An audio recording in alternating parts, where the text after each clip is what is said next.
Nasa Manila na, nag-happy-happy. Kayo mag-alala, kayo na susunod dun. Dekada 60, nabisto ng publiko ang pagpatay sa mahigit 20 sundalong tausug sa isla ng Corregidor.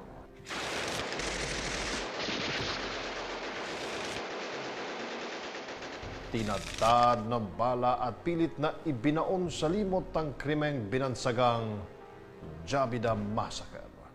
Supposedly nga, iuwi na sila sa Maynila. Wala nung helicopter. Oh. Kinabahan na yung iba at yun na nga, ay pinagbabaril na sila. Paano na uwi sa kagimbal-gimbal na pagpaslang?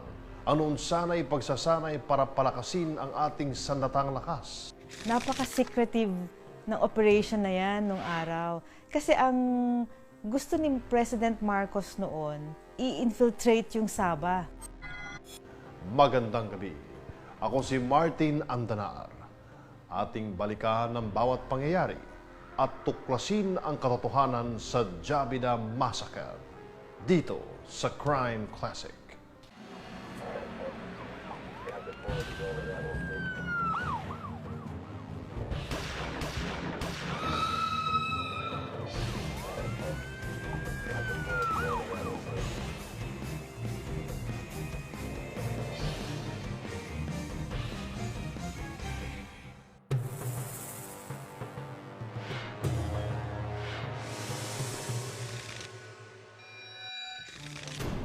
Kilala ang isla ng Corregidor noon bilang isa sa himpilan ng sandatahang lakas ng Pilipinas.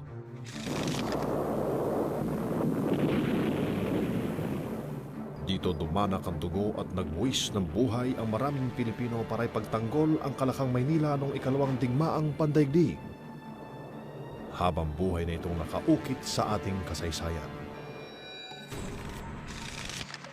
Pero noong dekada 60, ibang klaseng karahasan ng muling nasaksihan sa isla. Marso 18 taong 1968. Mahigit 4 na dekada na ang nakararaan. Mahigit 20 sundalong tausug ang walang awang pinagbabaril sa Corregidor. Taong 1962, panahon ng pamumuno ni dating Pangulong Diosdado Macapagal. Nagkaroon ng sigalot ng Pilipinas at Malaysia tungkol sa pag-angkin sa isla ng Sabah. Ayon sa pagsasaliksik ng historia na si Zhao Chua, ang Sabah ay nasa pangalaga at pagmamay-ari ng Sultanato ng Sulu. Ipinahiram lamang daw ito ng Sultan sa Britanya. Nung naging bahagi na ng American colony, no, nung pumirma na ng kasunduan ang mga taga-Sulu, no, Sultanate of Sulu, sa mga Amerikano, naku, hindi nasama yung Sabah sapagkat ito'y hawak pa rin ng mga British. Para sa mga naging Pangulo ng Pilipinas, especially Diosdado Macapagal and Ferdinand Marcos, yung Sabah ay sa atin. Sapagkat ang Sultanate of Sulu ay bahagi na ng Pilipinas at bahagi dati ng Sultanate of Sulu, yung Sabah na yan. Hindi naging matagumpay ang kasunduan sa pagitan ng Malaysia at Pilipinas tungkol sa pagmamay-ari ng Sabah. Ang usapang ito ay umabot pa ng rehimeng Marcos. Nais pa rin itong maibalik sa pamamahala ng Pilipinas. Nung panahon ni Diosdado Macapagal, yung mga diplomatic channels at diplomatic ways ay nagamit na. Pero hindi pa rin na ibalik sa atin yung teritoryo ng Sabah. Noong panahon ni Ferdinand Marcos, yung tatay ni Teddy Locsin Jr., si Teddy Locsin Sr., na noon ay publisher ng Free Press, no? Isa sa mga nakonsulta dyan, no? Na bakit hindi na lang natin salakayin ang Sabah. Ayon sa mamahayag na si Marites Vitug, hitik sa likas na yaman ng isla ng Sabah, kaya matindi ang pagnanais ni dating Pangulong Marcos na mabawi ito. Mayaman na mayaman yung lugar na yan, kaya gusto ni Marcos na mapasa atin. Kasi may claim tayo. Ano yan may conflicting claims, ang Malaysia at saka Pilipinas. Dahil dito, bumuo ng isang sekretong operasyon si dating Pangulong Marcos noong 1967 para bawiin ang Sabah mula sa Malaysia. Napaka-secretive ng operation na yan nung araw. Kasi ang gusto ni President Marcos noon i-infiltrate yung Sabah at guluhin at ibalik sa Pilipinas. Salakayin ang Sabah. Ito'y upang i-invade natin. Ibig sabihin, yung hindi binabalik sa atin na teritoryo, diplomatically, kunin na natin. No? So ito'y laban sa mga Malaysians. Tinawag nila itong Operation Merdeka. Tanging si dating Pangulong Marcos at ilang mataas na opisyal na militar lamang ang nakakaalam nito. Siyempre, kasi ayaw mong i-alert yung Malaysia na mag-i-invade ka. Kaya dapat highly confidential operation yan. Magandang umaga mga kapatid na Muslim. Kami na pa rito para kayo yan sumapis na tahan lakas ng Pilipinas. Sa sikretong operasyong ito, isinagawa ang paghahanap ng mga bagong sundalong aanib sa hukbong sandatahan ng Pilipinas. Kumuha sila ng mga tausug at saka mga taga Tawi-Tawi, mga Sama, at tinayin nila sa korehidor para ang training nila sa espionage, yung mga shooting, patrolling, yung mga typical na military exercises. Harap sa kanon! Rob! Mahigit 100 kalalakihang tausug mula sa Sulu at Tawi-Tawi ang nirecruit para maging bagong mga sundalo. Edad 18 hanggang 30 taong gulang ang napili upang sumailalim sa isang matinding pagsasanay. Pinabunuan ito ni Major Eduardo Abdulatif Martelino ng Philippine Air Force at dating pinuno ng Defense Department's Civil Affairs Office. Sabah nga Malaysia is predominantly Muslim. So, kung magpapadala ka doon ng predominantly din na Muslim na group, parang magbe-blend. Kumbaga, hindi sila maninibago kasi marami din silang relatives sa Sabah. Remember, maraming Filipinos na nagpupunta sa Sabah, tatrabaho doon. Tsaka nagkakaroon tayo ng trade between Mindanao and Sabah at that time na barter trade or even very common yung noon. Pupunta ka doon, may bibilin, babalik sa Pilipinas. So, marami na silang kakilala doon at hindi mahahalata na invading force or strangers yung mga pupunta doon. At sasanayin kayo na maging ganap na isang sundalo at may isyuhan kayo ng mga baril. At hindi lang yan, magkaroon pa kayo ng 50 pesos kada buwan. Ulitin ko, 50 pesos kada buwan. Para lubusang umanib sa militar ang mga tausug, pinangakuan nila mga ito ng ilang mga pribilehiyo. Magiging miyembro sila ng Special Forces ng Hukbong Sandatahan ng Pilipinas.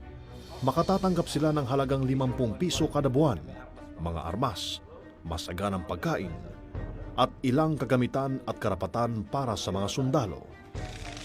Sa isang sekretong kampo na itinayo ng mga militar sa Simunal, Tawi-Tawi, sinimulan ng pagsasanay para sa mga sundalong tausug mula Setyembre hanggang Disyembre ng taong 1967. Dahil sa mga nakasisilaw na pangako sa mga kababayan tausug, agad silang napapayag upang magsanay. Ngunit lingid sa kanilang kaalaman, ang tunay palang pakay ng kanilang pagsasanay, ang lumusob at sumakop sa Sabah.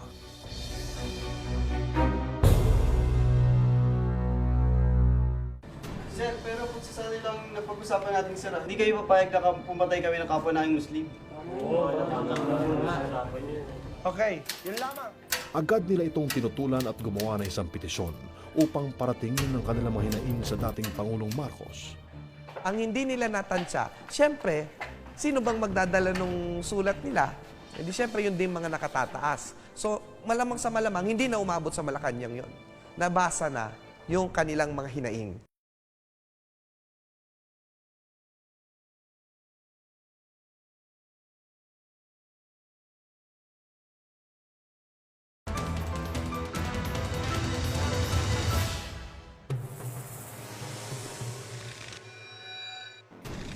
Lihim na pinaslang at inilibing ang kwento ng mga sundalong tausug sa korehidor.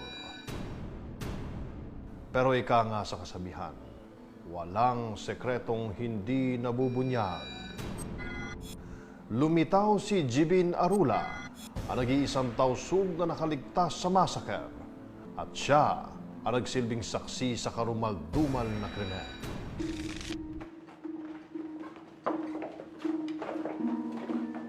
Ika-30 ng Disyembre, 1967, tinungo ng bagong tatag na grupo ang isla ng Corregidor, kung saan sasailalim sila sa mas matitinding pagsubok at pagsasanay.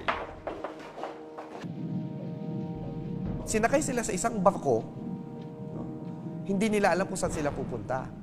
And eventually, sila nga ay tumungo dun sa Corregidor.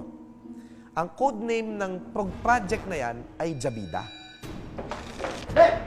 Mula sa pangalang Operation Merdeka, tinawag ang grupong Jabida ang mga sundalong tausug na lulusob sa Sabah. Si Jabida ay isang magandang babae sa mga kwentong Muslim. Oh? So yun, doon nila itinago yung project. Enero 3, taong 1968, nang matunto ng grupong Jabida ang isla ng Corregidor. Nagsilbing baraks ng mga sundalong tausug ang isang abandonadong ospital. Ready! O aim! Fire! Ang malawak nitong kapatagan ang naging lugar para sa kanilang pagsasanay. Kailan kaya po natapos ang pagsasanay natin? Palagi ko, magtatagal pa tayo dito.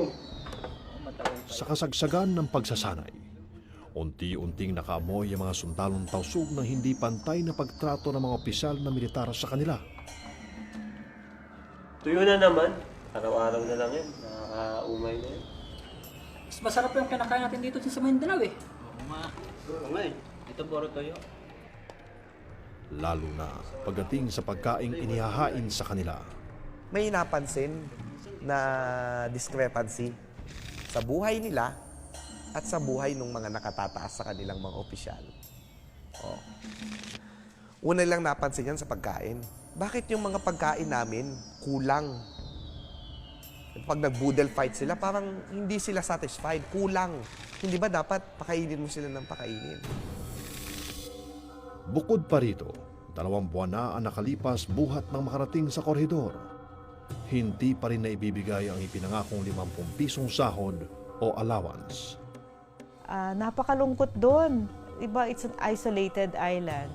Tapos, hindi daw sila pinapakain ng mabuti, hindi daw sila binabayaran, kasi na-promise sila na mabayaran sila.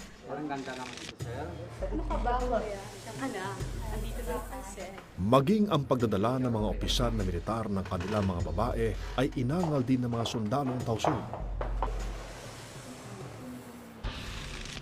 Aim!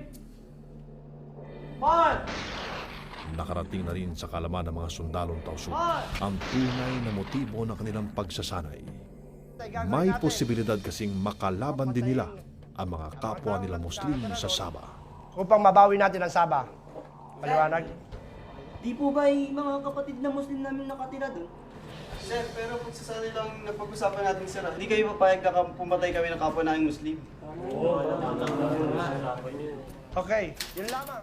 Agad nila itong tinutulan at gumawa ng isang petisyon upang paratingin ng kanilang mga hinaing sa dating Pangulong Marcos. Pinirmahan ito ng 62 sundalong tausug.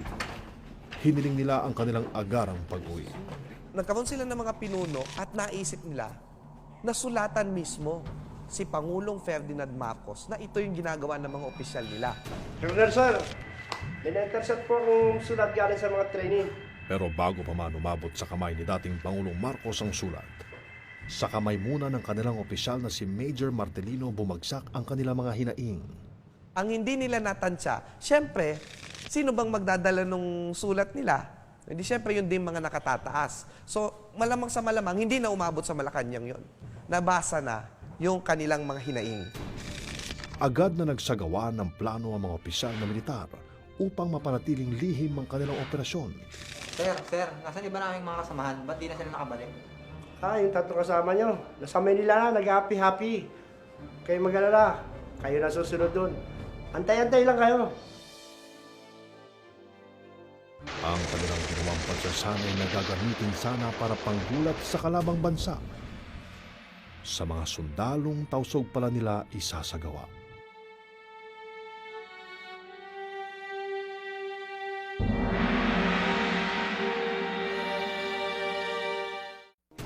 Hindi nila alam, may isang sundalong tausog ang nakaligtas sa pamaril, si Jibin Arula. Nakapunta siya dun sa dagat, no? At sa dagat, siya'y lumangoy. Sa kanyang paglangoy, nakita siya ng ilang mangingisda.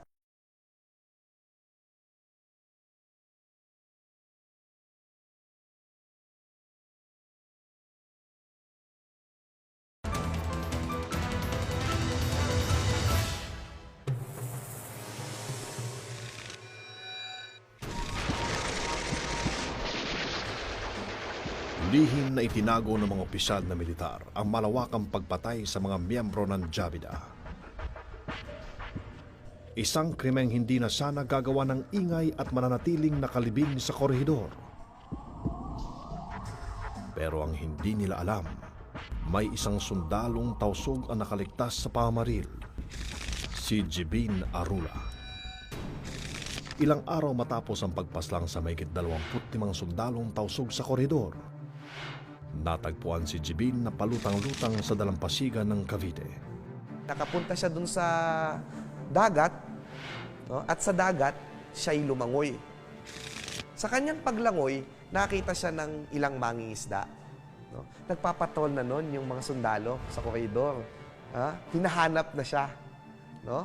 At tinanong pa yung mga, kinuha siya ng mga mangingisda, inilagay siya dun sa bangka, at yung mga yung mga militar, nakita pa yung bangka. Buti na lang, hindi siya nahanap doon. Dalawang mangingisda di umano ang kumupkop at tumulong sa kanya na magsampa ng reklamo tungkol sa nasaksihang krimen. Hindi naman siya nabigo at pinakinggan siya ni dating Senador Benigno Ninoy Aquino, ang kilalang numero 1 kritiko ni Marcos. Ilan kayong na-recruit? Sir, mahigit kami sandaan, sir. Tahasang isiniwalat ni Jibin ang pagpaslang ng mga opisyal na militar sa mga kababayang tausog. Atensyon! Pasamantala muna namin kukunin mga baril nyo, upang may inventaryo. Nagkakaintindihan mo tayo? Sir! Ikaw! Tulungan nyo kami. Isang pangkaraniwang gabi raw nang bawiin ni Major Abdulatif Martelino ang mga baril na gamit sa pagsasanay ng mga na-recruit na tausog. Baba nyo lang dito. Kasabay raw nito ang pagsundo sa 3 lider ng mga sundalong tausog mula sa kanilang tinutuluyang quarters sa korehidor. Mula noon ay wala nang nakakita sa 3 lider ng mga sundalong tausog. Hindi ko talaga alam kung ano yung nangyari sa kanila. At wala na rin namang nagkwento na sila yung tatlong yon. We can only say na wala na sila. Na tulad ng kanilang mga kasama, sila yung lang yung naunang pinatay. Yung 3 kasama nyo, nasa Maynila na, nag-happy-happy. Ang binalita sa kanila, ayan, nasa Maynila na yung mga kasama nyo. No? Okay na sila doon, nag-happy-happy na sila. No? Kayo na yung susunod. No?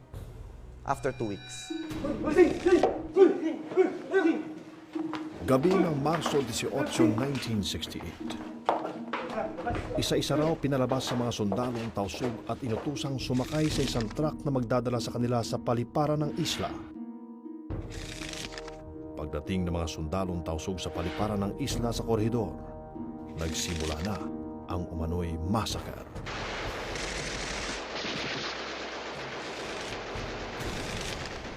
Supposedly nga, iuwi na sila sa Maynila. Pagbaba nila doon, expecting na sila, ayan, wala nung helicopter. Kinabahan na yung iba, at yun na nga, ay pinagbabaril na sila. Pumunta doon yung mga officers, nilagay nila yung mga dead bodies sa poncho, parang yung mga canvas or tent, parang material for the tent. Nilagay nila, binalt nila, tapos tinapon sa sea. Ganito rin na nakasad sa librong pinamagatang A Garrison State in the Make and Other Speeches ni Senador Ninoy Aquino. Kabilang si Jibin sa huling 12 sundalong tausug na itinatawag ng mga militar. Nang gabing iyon ng Marso 18, nakaramdam na umano si Jibin na posibleng pagwawakas ng kanilang mga buhay. Kaya naman nang makarating sila sa paliparan ng korhidor, agad na tumakas si Jibin. Tumakbo siya ng tumakbo. Binabaril siya, hindi siya tinatamaan. And eventually, nabaril siya sa kanyang hita. At nung nabaril siya, napunta siya sa isang bangin at siya'y nahulog, nag-slide down doon sa bangin. Mula sa mga payag ni Jibin, agad na nagsagawa ng sariling investigasyon si Senador Benigno Aquino. Pumunta siya sa Sulu. At sa Sulu, pinakitaan siya na hindi totoong namatay ang mga Jabida forces. May inilabas na mga tao na yun daw yung mga kasama ni Jibin. Pero yung problema, hindi sila marunong magtausog. Yung mga kasama ni Jibin, tausog yung mga yun. No? So, in-expose ito ni Benigno Aquino Jr., no? At yun na nga, tinawag niya, yung Jabida Massacre, ito yung isa sa mga naging pinakamalaki niyang expose laban sa Pangulong Marcos. At ang kanyang conclusion noon, hindi talaga ito para sa Sabah operation, kundi gumagawa ang Pangulong Marcos ng isang private army para sa darating na eleksyon kung saan siya ay kailangang ma-re-elect. Ngunit marami ang hindi naniwala sa investigasyon ng senador. Hanggang ngayon may mga nagsasabi, taksil si Ninoy Aquino sapagkat inilabas niya itong Jabida Massacre na ito. Bakit? Kasi patriotic duty daw natin na bawiin ang Sabah mula sa mga Malaysians dahil teritoryo natin ito. Ibig sabihin, nagtaksil si Ninoy sa bayan dahil inakala niya na ito isang political ploy lamang ni Ferdinand Marcos. Agad na kumalat sa mga payagan ng balitang pagpatay sa mga sundalong tausog sa korhidor. Labis itong tinutulan ng mga estudyanteng Moro at nagrally sa harap ng Malacanang. Bitbit ng isang kabaong na may nakasulat na Jabida. Ipinahayag nila ang kanilang pagkondena sa nangyaring pagpatay sa mga kapatid nilang Muslim. Ang pangyayaring ito raw ang isa sa mga dahilan kung bakit hindi matapos-tapos ang idwaang Kristiyano at Muslim sa bansa. Binisita ni Professor Nur Miswari, no? Ang mga pamilya ng mga namatay sa Jolo. At sinabi niya sa mga ito, huwag kayong mag-alala, ipaghihiganti namin ang mga kaanak niyo. And of course, we all know what happened after that. After a few years, itinatag niya ang Moro National Liberation Front. Mayroon ng Moro dissent. Meron ng paghihinakit ang mga Moro noon. Pero lalong umalab ito dahil dyan sa tinatawag na Jabida Massacre na yan. Ito yung nag-trigger, no, ng Muslim Rebellion. So, kung ititignan mo sa buong konteksto ng Philippine history, malaki dahil kung wala yung Jabida Massacre, hindi ganun kabilis yung pagdeklara ng rebellion ng mga Muslims in Mindanao. I signed Proclamation number 1081 placing the entire Philippines under martial law. Hanggang sa ideklara ng Pangulong Marcos ang batas militar noong taong 1972. Dito na tuluyang nabaon sa limot ang kaso. May mga sundalo na charge for the Jabida Massacre. Tapos they were tried in the military court. Kaya lang nung na-declare ang martial law noong 1971, na-acquit silang lahat.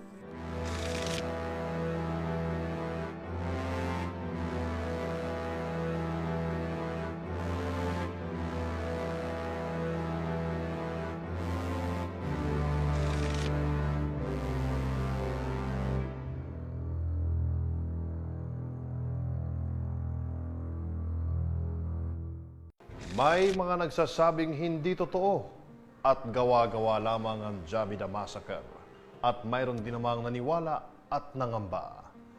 Higit 5 dekada na lumipas at tanging ang kasaysayan na lamang ang mga pagsasabi sa mga tunay na nangyari. Magandang gabi. Ako si Martin Andanar. Hanggang sa susunod na pagbabalik-tanaw at pagtuklas ng katotohanan dito sa Crime Classic.